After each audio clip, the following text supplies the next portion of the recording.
Hi guys, welcome to my YouTube channel Malayalam anime stories. Episode തുടങ്ങുന്നതിന് മുമ്പ് ഞാൻ വേറൊരു കാര്യം കൂടെ നിങ്ങളുമായി ഷെയർ ചെയ്യാം. നമ്മുടെ ചാനലില് ഡീമൺ സ്ലെയർ അനിമയുടെ എല്ലാ സീസണിലുമുള്ള എല്ലാ എപ്പിസോഡും 1 മിനിറ്റില് ഞാൻ ഷോർട്സ് ആക്കി ഇടുന്നുണ്ട്. കാരണം ഡീമൺ സ്ലെയർ അനിമി എല്ലാരും കണ്ടിട്ടുണ്ടാവും. അപ്പൊ അടുത്ത മാസം ഇൻഫിനിറ്റി കാസലിന്റെ മൂവി ഇറങ്ങുന്നതുകൊണ്ട് ചുമ്മാ ഒരു റീക്യാപ്പ് പോലെയാണ് ഞാൻ ഇവിടെ സെറ്റ് ആക്കിയിരിക്കുന്നത്. അപ്പൊ നിങ്ങളുടെ ഫ്രണ്ട്സിന് ഡീമൺ സ്ലെയർ അനിമയൊക്കെ ഇഷ്ടമാണെന്നുണ്ടെങ്കിൽ നിങ്ങളുടെ ഫ്രണ്ട്സിനും ഇതൊക്കെ ഷെയർ ചെയ്യുക. നിങ്ങളും ഇത് കണ്ട് സപ്പോർട്ട് ചെയ്യുക. ഓക്കെ, അപ്പൊ നമ്മളിപ്പോ കണ്ടുകൊണ്ടിരിക്കുന്ന series the fragrant flower blooms with ഡിഗ്നിറ്റിയുടെ 8ാമത്തെ എപ്പിസോഡാണ്. അങ്ങനെ എപ്പിസോഡിന്റെ തുടക്കത്തിൽ തന്നെ സ്പോർട്സ് ഫെസ്റ്റിവൽ ഒക്കെ കഴിഞ്ഞിട്ട് അവർ ഐസ്ക്രീം കഴിക്കാൻ വേണ്ടി പോയിട്ടുണ്ടാവും. അപ്പൊ ഉസാമി അവിടെ ഇരുന്ന് കരഞ്ഞോണ്ടിരിക്കുവാണ്. എന്തിനാ ഉസാമി നീ ഇങ്ങനെ കരഞ്ഞോണ്ടിരിക്കുന്നേ? അപ്പൊ ഉസാമി, എന്നോട് ക്ഷമിക്ക്, ഇങ്ങനെ ഐസ്ക്രീം കഴിക്കുന്നേ എന്റെ സ്വപ്നമായിരുന്നു. അപ്പൊ റിൻഡാരോ, അതിന് നമ്മളിപ്പോ ഐസ്ക്രീം കഴിച്ചോണ്ടിരിക്കുകയല്ലേ? അപ്പൊ ഉസാമി, അതൊന്നും കാര്യമില്ല, പക്ഷെ ഇത് നമ്മുടെ ക്ലാസ് മാഷിന്റെ കാശ് കൊണ്ടല്ലേ നമ്മൾ വാങ്ങി കഴിക്കുന്നേ. അവസാനം കൂടെ ഒരു നല്ല പിച്ചിൽ എറിയാൻ പറ്റിയിരുന്നെങ്കിൽ എനിക്ക് സമാധാനമായിരുന്നേനെ. എനിക്കെന്തോ മുറിവിൽ ഉപ്പിട്ട് തേക്കുന്ന പോലെയുണ്ട്. അപ്പൊ ആ ഷോപ്പിൽ നിൽക്കുന്ന ചേച്ചി, നീ വിഷമിക്കണ്ട, നിനക്ക് ഞാനൊരു ഐസ്ക്രീം കൂടെ തരട്ടെ? അപ്പൊ സമയത്തായിട്ട് ശരിക്കും ചോദിക്കുവാണ്, അടുത്ത വർഷം ഞാൻ എന്തായാലും പ്രാക്ടീസ് ചെയ്ത് ഇന്നും നന്നായിട്ട് തന്നെ പെർഫോം ചെയ്യും. അങ്ങനെ അവരെ സംസാരിച്ചുകൊണ്ടിരിക്കുന്നതിന്റെ ഇടയിൽ റിൻഡാരോയ്ക്ക് ഒരു മെസ്സേജ് വരുവാണ്. എന്നിട്ട് റിൻഡാരോ അവരുടെ അടുത്ത്, ഇത് കഴിഞ്ഞിട്ട് നിങ്ങക്ക് സമയമുണ്ടോ? അപ്പൊ അത് വഗൂരിയായിരിക്കും മെസ്സേജ് അയച്ചിട്ടുണ്ടാവുക.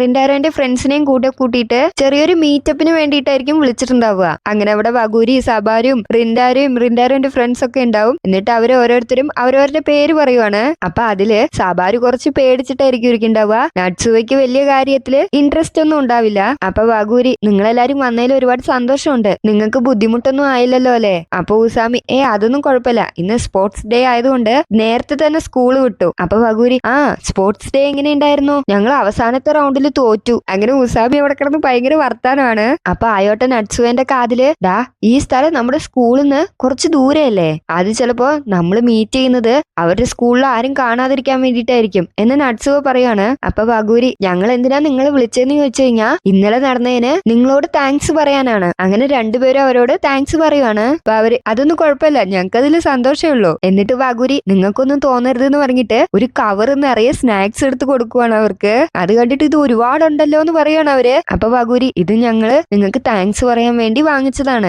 അപ്പൊ ഉസാമി അവിടെ കിടന്ന് സന്തോഷത്തിൽ കരയുവാണ്. നിങ്ങളൊക്കെ എന്ത് സൂപ്പറാണ്, ഒരുപാട് നന്ദിയുണ്ട്, ഞങ്ങൾ ഇതിപ്പോ കഴിച്ചോട്ടെ? അപ്പൊ വഗൂരി, കഴിക്കുന്നു പറയുവാണ്. എന്നിട്ട് സബാരു എഴുന്നേറ്റ് ഒരുമാതിരി നെർവസ് ആയിട്ട്, എല്ലാത്തിന്റെ മുമ്പ് ലൈബ്രറിയിൽ വെച്ചിട്ട് ഞാൻ നിങ്ങളോട് വളരെ മോശമായാണ് പെരുമാറിയത്. നിങ്ങൾ ചിഡോരിയിൽ പഠിക്കുന്നതുകൊണ്ടാണ് എനിക്ക് നിങ്ങളോട് വെറുപ്പായി തോന്നിയത്. ഞാൻ വളരെ മോശമായിട്ടാണ് ചിന്തിച്ചത്, എന്നോട് ക്ഷമിക്കെന്ന് പറഞ്ഞിട്ട് അവൾ ഒരുപാട് വിഷമത്തിൽ നിൽക്കുവാണ് അവിടെ. അപ്പൊ ഉസാമി അവിടെ ഇരുന്നിട്ട്, അന്ന് നീ എന്താണോ പറഞ്ഞത് അതെനിക്ക് ഓർമ്മയില്ല. അപ്പൊ എല്ലാവരും ഇങ്ങനെ ഉസാമിനെ നോക്കുകയാണ്. അപ്പൊ ഉസാമി എഴുന്നേറ്റിട്ട്, എന്താടാ നിങ്ങൾ ഇങ്ങനെ നോക്കുന്നേ? അത് 1 മാസം മുമ്പേ നടന്ന കാര്യമല്ലേ, അത്രയും ദിവസത്തിന് മുമ്പ് നടന്ന കാര്യങ്ങളൊക്കെ എനിക്കിങ്ങനെ ഓർമ്മയുണ്ടാവും. അപ്പൊ ആയോട്ട, അത് വലിയൊരു ഫൈറ്റ് ആയിരുന്നില്ലടാ, നീ അതൊക്കെ ഇങ്ങനെ മറന്നു? അപ്പൊ ഉസാമി സബാരുവിന്റെ അടുത്ത്, അതൊന്നും കുഴപ്പമില്ല, അത് വലിയ കാര്യമൊന്നുമല്ല, എന്നെ ഇതേപോലെ നിറയെ പേര് ഇൻസൾട്ട് ചെയ്തിട്ടുണ്ട്, അതൊന്നും കുഴപ്പമില്ല. പെട്ടെന്ന് നട്സുവ എന്നോട് ക്ഷമിക്കണം. അത് കേട്ട് എല്ലാവരും ഷോക്ക് ആവുകയാണ്. എന്നിട്ട് നട്സുവ, ഞാനും നിങ്ങളോട് മോശമായിട്ടാണ് പെരുമാറിയത്, എന്നോട് ക്ഷമിക്കേ. അപ്പൊ നട്സുവ ഇങ്ങനെ പറയണ കേട്ടിട്ട് എല്ലാവരും ഷോക്ക് ആയിട്ടിരിക്കുവാണ്.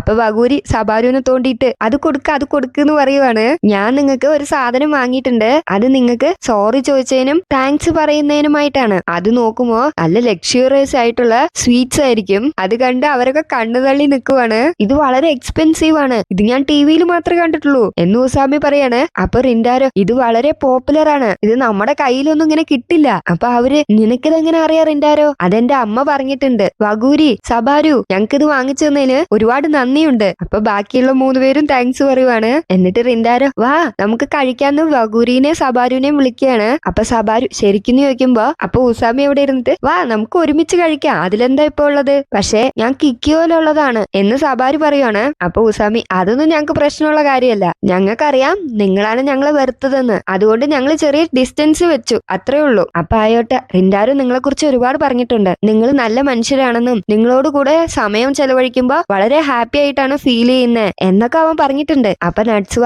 റിൻഡാരോ അങ്ങനെ പറഞ്ഞിട്ടുണ്ടെങ്കിൽ അത് സത്യമായിരിക്കും. എന്നിട്ട് ഉസാമി എഴുന്നേറ്റിട്ട് നമുക്കിപ്പോ കിക്കിയോ ചിഡോരിയോ ഒക്കെ മറക്കാം, എന്നിട്ട് ഒരുമിച്ച് നമുക്കിത് കഴിക്കാം എന്ന് പറഞ്ഞിട്ട് അവനൊരു സ്വീറ്റ് എടുത്ത് സബാരുവിന് കൊടുക്കുവാണ്. അപ്പൊ സബാരുവിനും കുറച്ച് സന്തോഷമാവും. സബാരു എന്നിട്ട് ആ സ്വീറ്റ് വാങ്ങിക്കുവാണ്. അങ്ങനെ അവരെല്ലാവരും സന്തോഷത്തോടെ അത് കഴിച്ചോണ്ടിരിക്കുകയാണ്. അപ്പൊ സബാരു ഇങ്ങനെ മനസ്സിൽ വിചാരിക്കുവാണ്, ഇത്രയും കാലം ചിഡോരിയോട് എന്തിനായിരുന്നു ഞാൻ ഇങ്ങനെ എതിർപ്പ് കാണിച്ചുകൊണ്ടിരുന്നത്? ശരിക്കും അതിന്റെ ആവശ്യം എന്തായിരുന്നു? വഗൂരി പറഞ്ഞത് വളരെ ശരിയാണ്. എനിക്ക് എന്റെ കണ്ണുകൾ കൊണ്ട് കണ്ടപ്പോഴാണ് ഇതൊക്കെ എനിക്ക് മനസ്സിലായത്. അങ്ങനെ വൈകുന്നേരം ആവുകയാണ്, അവര് തിരിച്ചു നടക്കുവാണ് വീട്ടിലോട്ട്. അപ്പൊ ഉസാമി ഇതാണ് വിരുന്ന്. അപ്പൊ ആയോട്ടെ ഞാൻ ഒരിക്കലും വിചാരിച്ചിരുന്നില്ല കിക്കിയോ ഗേൾസുമായിട്ട് നമ്മൾ ഫ്രണ്ട്സ് ആവുന്ന്. അത് ശരിയാണ് എന്ന് നട്സുവയും പറയാണ്. അപ്പൊ ഉസാമി സബാരു ഒരു മിനിറ്റ് എന്ന് പറയുവാണ്. അപ്പൊ സബാരു ഉസാമിയുടെ അടുത്തേക്ക് പോവാണ്. ഉസാമി അവളോട് ആ സ്വീറ്റ് എവിടെന്നാ വാങ്ങിച്ചതെന്നൊക്കെ ചോദിച്ചോണ്ട് വരുവാണ്. അങ്ങനെ അവര് സംസാരിച്ച് മുമ്പിലോട്ട് പോകുമ്പോ റിൻഡാരയും വഗൂരിയും കൂടെ ഒരുമിച്ച് നടന്നു വരുമായിരിക്കും. അപ്പൊ വഗൂരി എനിക്ക് സബാരുവിനെ ഇങ്ങനെ കാണുന്നതിൽ വളരെയധികം സന്തോഷമുണ്ട്. നീയും നിന്റെ ഫ്രണ്ട്സിന്റെ അടുത്ത് പഴയ പോലെ സംസാരിച്ച് കാണുമ്പോ എനിക്ക് സന്തോഷം തോന്നുന്നുണ്ട്. ആ താങ്ക്സ് എന്ന് പറയുവാണ് റിൻഡാരോ. എന്നിട്ട് റിൻഡാരോ വഗൂരിനെ ഇങ്ങനെ നോക്കിയിട്ട്, വഗൂരി എനിക്ക് എക്സാമിന് പറഞ്ഞു തന്നതിന് എന്താ വേണ്ടേ? എനിക്ക് എന്തേലും നിനക്ക് ഇഷ്ടമുള്ളത് ചെയ്തു തരണമെന്നുണ്ട്. നിനക്ക് എന്താ ഇഷ്ടം? അപ്പൊ വഗൂരി അവിടെ നിന്നിട്ട് എനിക്കൊരു ആഗ്രഹമുണ്ട്, എനിക്ക് എവിടെയും നമ്മൾ ഒരുമിച്ച് പോകണമെന്ന് ആഗ്രഹമുണ്ട്. അപ്പൊ പെട്ടെന്ന് റിൻഡാരോയ്ക്ക് ഐസ്ക്രീം ഷോപ്പിൽ വെച്ച് നടന്ന ഒരു സംഭവം ഓർക്കുവാണ്. അപ്പൊ ഉസാമി റിൻഡാരോന്റെ അടുത്ത് പറയുവാണ്, മീറ്റിംഗിന് മുന്നേ നീ വളരെ സ്ട്രെയിറ്റ് ഫോർവേഡ് ആയിട്ടുള്ള ഒരാളാണ്. നീ ഞങ്ങളോട് പറഞ്ഞില്ലേ അവര് നല്ല മനുഷ്യരാണ്, അല്ലാന്നുണ്ടെങ്കിൽ നിങ്ങൾ എന്നെ വിശ്വസിക്കേ. അപ്പോഴാണ് ഞാൻ ചിന്തിക്കുന്നത് നീ എത്ര സ്ട്രെയിറ്റ് ഫോർവേഡ് ആയിട്ടുള്ള ഒരാളാണെന്ന്. നീ ഒരുപാട് മാറി റിൻഡാരോ. ഉസാമി എന്നോട് അങ്ങനെ പറഞ്ഞ നിമിഷം അതിന് റീസൺ ആയിട്ട് എനിക്ക് തോന്നിയ ഒരേ മുഖം വഗൂരിയുടേതാണ്. അങ്ങനെ അടുത്ത ദിവസം ആവുകയാണ്, ട്രെയിനിൽ റിൻഡാരോ വഗൂരിക്കൊപ്പം വെളിയിൽ പോവാൻ വേണ്ടിയിട്ട് ട്രെയിനിൽ പൊക്കോണ്ടിരിക്കുവാണ്. അപ്പൊ റിൻഡാരോ ഇങ്ങനെ മനസ്സിൽ, ഓ എന്ത് കഷ്ടമാ അത്, ഞാൻ എന്തിനാ ഇത്രയും നെർവസ് ആയിട്ടിരിക്കുന്നേ എന്നിങ്ങനെ വിചാരിച്ച് വഗൂരിയുടെ ചാറ്റ് നോക്കിയിരിക്കുവാണ്. അപ്പൊ അടുത്തിരിക്കുന്ന രണ്ട് കപ്പിൾസ് ഇന്ന് ഡേറ്റിങ്ങിന് പോകുന്നോണ്ട് എനിക്ക് ഒരുപാട് സന്തോഷം തോന്നുന്നുണ്ട്. അപ്പൊ റിൻഡാരോ അത് കേൾക്കുമ്പോഴത്തേനും ഡേറ്റിങ്ങിനൊന്നും അല്ല പോണത്, ചുമ്മാ വെളിയിൽ കറങ്ങാൻ വേണ്ടിയിട്ടാണ് പോണത്, ഞാൻ എന്തിനാ ഇങ്ങനെ കൺഫ്യൂസ് ആവുന്നേ എന്നൊക്കെ കരുതി ഇങ്ങനെ മനസ്സിലാലോചിച്ചോണ്ട് വരുവാണ്. ഞാൻ വെറും വഗൂരിക്ക് താങ്ക്സ് പറയാൻ വേണ്ടിയിട്ട് വരികയാണ് എന്നിങ്ങനെ വിചാരിച്ച് ട്രെയിനിൽ നിന്ന് വെളിയിൽ ഇറങ്ങുമ്പോഴത്തേനും വഗൂരി ബാക്കിൽ ഉണ്ടാവും. അപ്പൊ റിൻഡാരോനെ കണ്ടുപാടെ വഗൂരി റിൻഡാരോന്റെ അടുത്തേക്ക് ഓടിയെത്തുവാണ്. എന്നിട്ട് ചിരിച്ചിട്ട്, ഓ നമ്മൾ ഒരേ ട്രെയിനിലായിരുന്നോ? റിൻഡാരോ ഒരുപാട് നന്ദിയുണ്ട് എന്റെ കൂടെ വരാൻ സമ്മതിച്ചതിന്. എനിക്ക് ഇന്നത്തെ ദിവസത്തെ പറ്റി വളരെയധികം ആകാംക്ഷയാണ്. അതൊക്കെ കേൾക്കുമ്പോഴത്തേനും റിൻഡാരോയ്ക്ക് എന്ത് പറയണം എന്ന് അറിയണില്ല. എന്നിട്ട് വഗൂരി വാ നമുക്ക് പോവാം അക്വേറിയത്തിലേക്ക്. അങ്ങനെ അവർ അക്വേറിയത്തിൽ എത്തിയിട്ട് അവിടെയുള്ള മീനുകളൊക്കെ നോക്കിക്കൊണ്ടിരിക്കുകയായിരിക്കും. അപ്പൊ വഗൂരി ഇതുങ്ങളൊക്കെ കാണാൻ എന്ത് ഭംഗിയാ, ഞാനിവിടെ വന്നിട്ട് കുറെ കാലായി, അതുകൊണ്ട് ഇതൊക്കെ കാണുമ്പോ ആദ്യമായിട്ട് കാണുന്ന പോലെയുണ്ട് എനിക്ക്. ഞാനിവിടെ മിഡിൽ സ്കൂൾ പഠിച്ചുകൊണ്ടിരുന്നപ്പോ വന്നിട്ടുണ്ട്. അപ്പൊ റിൻഡാരോ ഞാൻ എന്റെ ഫാമിലിയുമായിട്ട് എലിമെന്ററി സ്കൂളിൽ പഠിച്ചപ്പോ ഇവിടെ വന്നിട്ടുണ്ടെന്ന് തോന്നുന്നു. ഓ ശരിക്കും അത് വളരെ ചെറിയ പ്രായമല്ലേ? അപ്പൊ ഞാൻ ഈ ചെറിയ മീനുകളൊന്നും കാണാൻ നിന്നില്ല, നേരെ ഷാർക്കിനെ കാണാനാണ് പോയത്. എനിക്ക് ഷാർക്കുകളെ വളരെ ഇഷ്ടമാണ്. അതൊക്കെ ഇരിക്കട്ടെ, നിനക്ക് ഇത് കഴിഞ്ഞിട്ട് എന്താണ് കാണേണ്ടത്? ഡോൾഫിൻ ഷോ അല്ലേ എന്ന് റിൻഡാരോ ചോദിക്കുകയാണ്.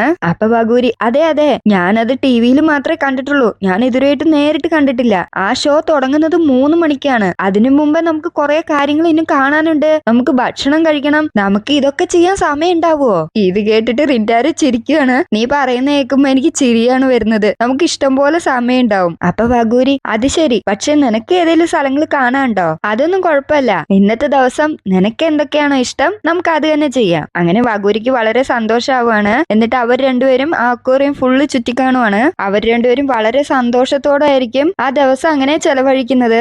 അങ്ങനെ അവര് റോളർ കോസ്റ്ററിലൊക്കെ കയറി എൻജോയ് ചെയ്യാണ്. അങ്ങനെ അവിടെ അവര് ഫുഡ് കോർട്ടില് ഭക്ഷണം കഴിക്കാതിരിക്കുകയാണ്. ഇവിടുത്തെ ഫുഡ് നല്ല ടേസ്റ്റ് ആയിട്ടുണ്ട്. ഇത് നോക്ക്, ടേബിളിന്റെ അടിയിൽ ക്ലോൺ ഫിഷ്, എന്ത് രസാല്ലേ ഇതുങ്ങളെ കാണാൻ. അപ്പൊ വഗൂരി നിന്റെ സ്പോർട്സ് ഫെസ്റ്റിവൽ എന്തായിന്ന് ചോദിക്കുവാണ്. അപ്പൊ റിൻഡാരോ അത് വളരെ സൂപ്പർ ആയിരുന്നു. എന്നിട്ട് വഗൂരി അവിടെ ഇരുന്നിട്ട്, റിൻഡാരോ നമുക്ക് ഡോൾഫിൻ ഷോ തുടങ്ങാൻ കുറച്ചും കൂടി സമയമുണ്ട്. അപ്പൊ നീ സ്പോർട്സ് ഫെസ്റ്റിവലിന് എന്താ സംഭവിച്ചതെന്ന് നീ എന്നോട് പറ, എനിക്ക് എന്താ സംഭവിച്ചതെന്ന് അറിയാൻ ആഗ്രഹമുണ്ട്. അങ്ങനെ റിൻഡാരോ അവിടെ നടന്ന സംഭവങ്ങളൊക്കെ പറയുകയാണ്. അങ്ങനെ അവര് ഫുഡൊക്കെ കഴിച്ചിട്ട് ഡോൾഫിൻ ഷോ പോകുന്നതിന്റെ മുമ്പ് റിൻഡാരോ വഗൂരിന്റെ അടുത്ത് ഞാൻ റെസ്റ്റ് റൂം പോയിട്ട് വരാം, നീ ഇവിടെ നിക്ക്. അപ്പൊ വഗൂരി ശരി പോയിട്ട് വാ, ഞാൻ ഇവിടെ തന്നെ വെയിറ്റ് ചെയ്യാം. അങ്ങനെ വഗൂരി അവിടെ ഒരു പ്ലേസിൽ ഇരുന്നിട്ട് അവരെടുത്ത ഫോട്ടോകളൊക്കെ ഇങ്ങനെ നോക്കിക്കൊണ്ടിരിക്കുകയാണ്. ഇതെന്റെ നിധിയാണ്. പെട്ടെന്ന് ഒരു പെൺകുട്ടി അവളുടെ ഫേസിൽ നോക്കിയിട്ട് അവിടെ നിന്ന് പോവാണ്. ഇങ്ങേ സൈഡില് റിൻഡാരോ ബാത്റൂമിൽ നിന്നിട്ട് വഗൂരിനെ കാണാൻ എന്ത് ക്യൂട്ടാന്ന്. അതിനെ കഴിഞ്ഞ് ഇമ്പോർട്ടന്റ് ആയിട്ട് അവള് ഇന്ന് സന്തോഷിച്ചിട്ടാണോ ഇരിക്കുന്നേ, അവള് ഇഷ്ടം പോലെ പ്രാവശ്യം ചിരിക്കുന്നുണ്ട്, അപ്പൊ അവള് സന്തോഷമായിട്ടായിരിക്കും ഇരിക്കണ്ടാവുക എന്നിങ്ങനെ വഗൂരിനെ പറ്റി മനസ്സിലാലോചിച്ചോണ്ടിരിക്കുവായിരിക്കും. പെട്ടെന്ന് റിൻഡാരോന്റെ മനസ്സിൽ കളർ ബോംബ് പൊട്ടുകയാണ്. അപ്പൊ റിൻഡാരോ എന്താണ് ഈ ഫീലിംഗ്? പെട്ടെന്നാണ് റിൻഡാരോയ്ക്ക് മനസ്സിലാവുന്നത് ഡോൾഫിൻ ഷോയ്ക്ക് സമയമായി പെട്ടെന്ന് പോണെന്ന്. അപ്പൊ റിൻഡാരോ അവിടെ നിന്ന് ഇറങ്ങിയിട്ട് വഗൂരിന്റെ അടുത്തേക്ക് വരുമ്പോഴത്തേനും വഗൂരി ഒരു ചെറിയ പെൺകുട്ടീനെയും പിടിച്ച് അവിടെ നിൽപ്പുണ്ടായിരിക്കും. ആ ചെറിയ പെൺകുട്ടി കരഞ്ഞുകൊണ്ട് ഇരിപ്പുണ്ടാവും. അപ്പൊ റിൻഡാരോ ഇതാരാ വഗൂരി? അപ്പൊ വഗൂരി എനിക്ക് തോന്നുന്നത് ഈ കുട്ടിയുടെ അച്ഛനും അമ്മയും മിസ്സായിട്ടുണ്ട്. അവളെ കണ്ടപ്പോ അവള് പേടിച്ചിരിക്കുന്ന പോലെ തോന്നി, അങ്ങനെയാണ് ഞാൻ അവളെ കൂടെ കൂട്ടിയത് എന്ന് വഗൂരി പറയാണ് റിൻഡാരോന്റെ അടുത്ത്. എന്നിട്ട് വഗൂരി നമുക്ക് ഈ കൊച്ചിന്റെ ഫാമിലിനെ കണ്ടുപിടിക്കണ്ടേ, നിനക്ക് ഓക്കെ ആണോ? അപ്പൊ റിൻഡാരോ എനിക്ക് കുഴപ്പമില്ല, പക്ഷെ നീ ഡോൾഫിൻ ഷോ കാണണമെന്ന് പറഞ്ഞിട്ടുണ്ടായിരുന്നില്ലേ? അപ്പൊ വഗൂരി അത് കുഴപ്പമില്ല, എനിക്ക് ഇവളെ ഇങ്ങനെ ഇവിടെ ഒറ്റയ്ക്ക് വിട്ടിട്ട് പോവാൻ തോന്നുന്നില്ല. എന്നിട്ട് വഗൂരി ആ ചെറിയ കുട്ടീന്റെ അടുത്ത് നീ എവിടെ വെച്ചാ നിന്റെ അച്ഛനും അമ്മേനെയും കാണാണ്ടായേ? ഞങ്ങൾ ആ ഷാർക്കിന്റെ അടുത്ത് നിൽക്കുമ്പോഴാണ് എന്റെ അച്ഛനും അമ്മേനെയും കാണാണ്ടായത്. എന്നിട്ട് വഗൂരി ആ കൊച്ചിന്റെ തലയിൽ തലോടിയിട്ട് നീ പേടിക്കൊന്നും വേണ്ട, നമുക്ക് എന്തായാലും നിന്റെ അച്ഛനും അമ്മേനെയും കണ്ടുപിടിക്കാം. അപ്പൊ ആ കൊച്ചിന് സന്തോഷാവുകയാണ്. അപ്പൊ റിൻഡാരോ ഇങ്ങനെ മനസ്സിൽ കരുതാണ് വഗൂരി എന്ത് നല്ല പെൺകുട്ടിയാണ്. എന്നിട്ട് വഗൂരി നിന്റെ പേരെന്താ? എന്റെ പേര് മിക്ക, എന്റെ പേര് വഗൂരി, ഇവിടെ വേറെ ഒരാളും കൂടെ ഉണ്ട് എന്ന് പറഞ്ഞിട്ട് റിൻഡാരോനെ നോക്കുകയാണ്. അപ്പൊ ആ കൊച്ചു റിൻഡാരോനെ നോക്കുമ്പോഴത്തേനും ചെറുതായിട്ട് പേടിക്കുന്നുണ്ട്. എന്നിട്ട് അവൻ അവിടെ അടുത്ത് വന്നിരുന്നിട്ട് ഞാൻ റിൻഡാരോ, നിന്നെ കണ്ടതിൽ വളരെയധികം സന്തോഷം. അപ്പൊ ആ കൊച്ചു ക്യൂട്ടായിട്ട് റിൻ ചാൻ എന്ന് പറയുവാണ്.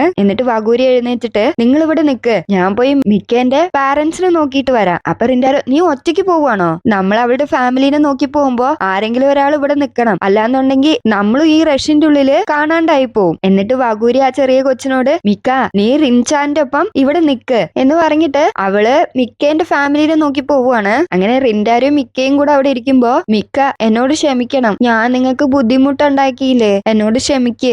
അങ്ങനെയൊന്നുമില്ല, നീ പ്രശ്നമൊന്നും ഉണ്ടാക്കിയിട്ടില്ലല്ലോ. അപ്പൊ മിക്ക ഇരുന്നിട്ട് നിങ്ങൾ രണ്ടുപേരും ഡേറ്റിങ്ങിന് വന്നതല്ലേ? അത് കേട്ട് റിൻഡാരോ ഷോക്ക് ആവുകയാണ്. നിങ്ങൾ രണ്ടുപേരും കപ്പിൾസ് അല്ലേ? അപ്പൊ റിൻഡാരോ അങ്ങനെയൊന്നുമില്ല എന്ന് പറയുവാണ്. അപ്പൊ ആ കൊച്ചവിടെ ഇരുന്നിട്ട് ഡേറ്റിംഗ് ആണ് നല്ലത്, എനിക്കും പോണം ഡേറ്റിങ്ങിന് ഡെക്കിക്കുൻ എന്ന് പറഞ്ഞ ഒരാളുമായിട്ട്. അപ്പൊ റിൻഡാരോ ഡെക്കിക്കുന്നാ? അപ്പൊ മിക്ക വളരെ എക്സൈറ്റിംഗ് ആയിട്ട് ഡെക്കിക്കുൻ അവന് ഞാനും സെയിം ഗ്രൂപ്പാണ്, എനിക്ക് അവനെ ഭയങ്കര ഇഷ്ടമാണ്, അവൻ കൂളാണ് എന്നൊക്കെ അവനെ പറ്റി പുകഴ്ത്തി പറഞ്ഞുകൊണ്ടിരിക്കുകയാണ് മിക്ക റിൻഡാരോന്റെ അടുത്ത്. അപ്പൊ റിൻഡാരോ ഇതൊക്കെ കേട്ട് കിളി പോയിരിക്കുകയാണ്. അപ്പൊ റിൻഡാരോ ശരിക്കും അപ്പൊ നിനക്ക് ഡെക്കിക്കുന്നെ ഭയങ്കര ഇഷ്ടമാണെന്നാണ് എനിക്ക് തോന്നുന്നത്. അതെ, ഞാൻ അവനെ ലവ് ചെയ്യുന്നുണ്ട്, എനിക്ക് അവൻ ചിരിക്കുന്ന കാണുമ്പോ ഞാൻ വളരെ ഹാപ്പി ആയിട്ട് ഫീൽ ചെയ്യും. ആ സമയം വഗൂരി അവിടെ എത്തുവാണ്. മിക്കേന്റെ പാരന്റ്സിനെയും കണ്ടുപിടിച്ചിട്ടുണ്ടാവും. എന്നിട്ട് മിക്കേന്റെ അമ്മ വന്നിട്ട് മിക്കേനെ കെട്ടിപ്പിടിച്ചിട്ട് എന്റെ മോളെ കാണാണ്ട് ഞാൻ പേടിച്ചു പോയി. അപ്പൊ റിൻഡാരോ സന്തോഷായി. അപ്പൊ വഗൂരി ഞാൻ ക്രൗഡില് അവളുടെ പേര് ഇങ്ങനെ പറഞ്ഞോണ്ടാ പോയത്, അപ്പൊ പെട്ടെന്ന് തന്നെ ആളെ പിടികിട്ടി. അപ്പൊ മിക്കയുടെ അച്ഛൻ നിങ്ങൾക്ക് ബുദ്ധിമുട്ടുണ്ടാക്കിയതിന് എന്നോട് ക്ഷമിക്കണം. അപ്പൊ റിൻഡാരോ അതിലൊന്നും കുഴപ്പമില്ല, മിക്കേനെ കണ്ട് സംസാരിച്ചതിൽ എനിക്ക് സന്തോഷമേ ഉള്ളൂ. അങ്ങനെ അവരുടെ അടുത്ത് താങ്ക്സ് പറഞ്ഞിട്ട് അവര് പോവാൻ നിൽക്കുമ്പോഴത്തേനും മിക്ക എന്നിട്ട് ഒരു മിനിറ്റ് എന്ന് പറഞ്ഞ് റിൻഡാരോന്റെ കാതിൽ വന്ന് നിങ്ങൾക്ക് രണ്ടുപേർക്കും കൂടെ നല്ലൊരു കപ്പിൾസ് ആവാൻ പറ്റും. അപ്പൊ റിൻഡാരോ അത് കേട്ട് ഞെട്ടും. എന്നിട്ട് മിക്ക ഇരുന്നിട്ട് അത്രേ ഉള്ളൂ ബൈ ബൈ എന്ന് പറഞ്ഞിട്ട് ആ കൊച്ചങ്ങനെ അവിടുന്ന് പോവുകയാണ്. എനിക്ക് സമാധാനായി, ഡോൾഫിൻ ഷോ എന്തായാലും തീർന്നിട്ടുണ്ടാവൂലേ, അപ്പൊ നമ്മൾ നേരത്തെ തന്നെ വീട്ടിലേക്ക് പോവുകയാണോ എന്നിങ്ങനെ വഗൂരി ചോദിക്കുവാണ്. അപ്പൊ റിൻഡാരോ നിനക്ക് സമയമുണ്ടെങ്കിൽ ഇവിടെ നൈറ്റ് ഷോയും കൂടെ ഉണ്ട്, നമുക്ക് അത് വേണമെങ്കിൽ കാണാം. അപ്പൊ വഗൂരി സമ്മതിക്കുകയാണ്. ശരി നമുക്ക് കാണാം. അങ്ങനെ അവിടെ അടുത്ത ഡോൾഫിൻ ഷോ ആരംഭിക്കുകയാണ്. ഇവർ രണ്ടുപേരും അവിടെ പോയിരിക്കും. അങ്ങനെ അവിടെ ലൈറ്റ്സ് ഒക്കെ ഓഫ് ആക്കിയിട്ട് വളരെ അടിപൊളിയായിട്ടുള്ള ഒരു ഡോൾഫിൻ ഷോ അവിടെ ആരംഭിക്കുകയാണ്. അങ്ങനെ നല്ല ഭംഗിയുള്ള ഡോൾഫിൻസ് അവിടെ വന്നിട്ട് ചാടി കളിച്ചുകൊണ്ടിരിക്കുകയാണ്. അത് കാണാൻ തന്നെ വളരെ മനോഹരമാണ്. അത് റിൻഡാരോയും വഗൂരിയും കൂടെ ഒരുമിച്ചിരുന്ന് വളരെ സന്തോഷത്തോടെ കണ്ടുകൊണ്ടിരിക്കുകയാണ്. എന്നിട്ട് ആ ഷോ കണ്ടുകൊണ്ടിരിക്കുമ്പോ വഗൂരി റിൻഡാരോന്റെ അടുത്ത് ഒരുപാട് നന്ദിയുണ്ട്, ഞാൻ നിനക്ക് പറഞ്ഞു തന്നത് നിന്റെ അടുത്തുനിന്ന് ഞാൻ ഒന്നും എക്സ്പെക്ട് ചെയ്തിട്ടല്ല, പക്ഷെ നീ എന്നെ ഇങ്ങനെ വെളിയിൽ കൂട്ടിയിട്ട് വന്നത് എനിക്ക് വളരെ സന്തോഷമായി, ഇങ്ങനെ ഒരു ദിവസം എനിക്ക് സമ്മാനിച്ചതിന് ഒരുപാട് നന്ദിയുണ്ട്, എനിക്ക് ഇന്നത്തെ ദിവസം ഒരുപാട് ഇഷ്ടമായി എന്ന് പറഞ്ഞ് അവളുടെ സന്തോഷം അവളിങ്ങനെ പ്രകടിപ്പിക്കുകയാണ്. അപ്പൊ റിൻഡാരോയും വഗൂരിനെ ഇങ്ങനെ നോക്കിയിരിക്കുവാണ്. എന്നിട്ട് റിൻഡാരോ മനസ്സിൽ ഞാൻ ഒരാളെ കുറിച്ച് ഇങ്ങനെ ഫീൽ ചെയ്യുന്ന ഒരിക്കലും ഞാൻ പ്രതീക്ഷിച്ചതല്ല. അപ്പോഴാണ് റിൻഡാരോയ്ക്ക് മിക്ക പറഞ്ഞത് ഓർമ്മ വരുന്നത്, എനിക്ക് ഡേക്കിക്കുൻ ചിരിക്കുന്ന കണ്ടു കഴിഞ്ഞാൽ എനിക്ക് വളരെ സന്തോഷമാകും. അപ്പോഴാണ് റിൻഡാരോയ്ക്ക് ആ കൊച്ചു പറഞ്ഞതിന്റെ യഥാർത്ഥ അർത്ഥം മനസ്സിലാവുന്നത്. എന്തായാലും ഈ ഫീലിങ്സ് എന്നെ വളരെയധികം സന്തോഷപ്പെടുത്തുന്നുണ്ട്, അതേപോലെ ഈ ഫീലിങ്സ് വളരെ സ്ട്രോങ്ങുമാണ് എന്നിങ്ങനെ മനസ്സിൽ വിചാരിച്ചുകൊണ്ടിരിക്കുകയാണ് റിൻഡാരോ. അങ്ങനെ അവർ ആ ഷോ കണ്ടുകൊണ്ടിരിക്കുകയാണ്. അങ്ങനെ ഈ എപ്പിസോഡ് ഇവിടെ തീരുവാണ്. ഓക്കെ ഗൈസ്, നിങ്ങൾക്ക് ഈ എപ്പിസോഡ് ഇഷ്ടമായെന്ന് ഞാൻ പ്രതീക്ഷിക്കുന്നു. നിങ്ങളുടെ അഭിപ്രായങ്ങളും നിർദ്ദേശങ്ങളൊക്കെ കമന്റ് സെക്ഷനിൽ അറിയിക്കുക. അപ്പൊ അടുത്ത വീഡിയോയുമായി കാണുന്നത് വരെ എല്ലാവർക്കും ടാറ്റ ബൈ ബൈ.